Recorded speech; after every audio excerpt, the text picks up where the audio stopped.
Hi hello అందరికీ నమస్తే. ఎలా ఉన్నారు? బాగున్నారా? నేనైతే చాలా బాగున్నాను.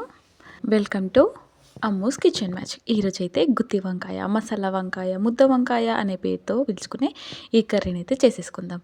ముందుగా దీనికోసం అయితే పుదీనా తీసుకున్నాను, అలాగే కరివేపాకు, కొద్దిగా కొత్తిమీర, ఒక్క టమాటా, 2 ఆనియన్స్ని ఇలా చిన్న చిన్నగా కట్ చేసుకున్నాను, అలాగే 2 పచ్చిమిర్చి తీసుకున్నాను. దీనికోసం అయితే 1/2 కేజీ వంకాయలని తీసుకున్నాను, లేతగా ఉన్నాయి.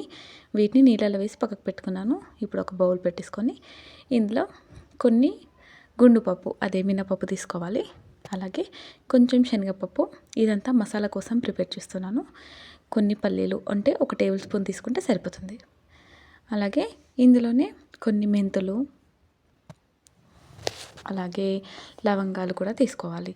ఎండుమిర్చి అయితే 4, 5 తీసుకున్నాను. పచ్చిమిర్చి వేస్తున్నాం కాబట్టి ఎండుమిర్చి 4, 5 వేస్తే సరిపోతుంది. అలాగే 1 టేబుల్ స్పూన్ ధనియాలు తీసుకోవాలి. వీటిని ఇలా కలిపేసుకుంటూ ఉండాలి. 4 లవంగాలు తీసుకున్నాను, ఎక్కువ తీసుకోలేదు. ఇవి బాగా ఫ్రై అవ్వాలి.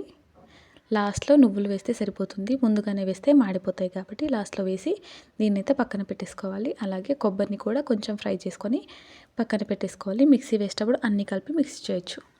ఇప్పుడైతే కుక్కర్ పెట్టేసుకున్నాను. ఈ కుక్కర్లో కొంచెం జీలకర్ర, సాజీరా వేసాను. సాజీరా వద్దనుకునే వాళ్ళు స్కిప్ చేసుకోవచ్చు. మా ఇంట్లో కొంచెం ఘాటుగానే తింటారు కాబట్టి సాజీరా వేసాను.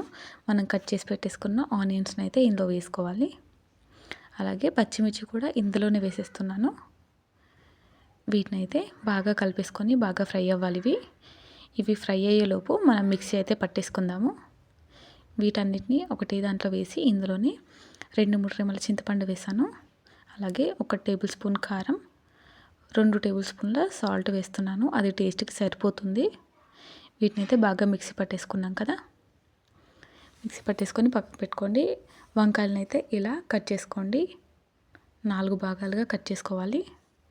అన్నిటినీ ఈ విధంగానే కట్ చేసుకున్న తర్వాత మనం ప్రిపేర్ చేసుకున్న మసాలా అయితే ఇందులో పెట్టేసుకోవాలి. చూడండి, అన్నిటినీ ఈ విధంగానే పెట్టేసుకోవాలి. దీన్ని పక్కన పెట్టేసుకొని ఇప్పుడు ఇందులో అల్లం వెల్లుల్లి పేస్ట్ అయితే వేసేసుకొని బాగా ఫ్రై చేసుకోవాలి. ఇవి బాగా ఫ్రై అయిన తర్వాత ఇందులోనే కొద్దిగా కరివేపాకు, పుదీనా కూడా వేసి ఫ్రై చేస్తున్నాను.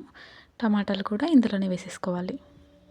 వీటిని బాగా ఫ్రై అయిన తర్వాత ఇందులో కొంచెం ఒక చిన్న స్పూన్ పసుపు తీసుకున్నాను. టేబుల్ స్పూన్ కాదు, చాలా చిన్నగా ఉంటుంది కదా, పిల్లలకు వాడతారు, అలాంటిది తీసుకున్నాను. ఎక్కువగా వేయకండి. ఇప్పుడు ఇందులోనే మనం మసాలాకి పెట్టేసుకున్నాం కదా అన్నీ, అందులో ఇవి అయితే ఇందులో వేసేసుకోవాలి.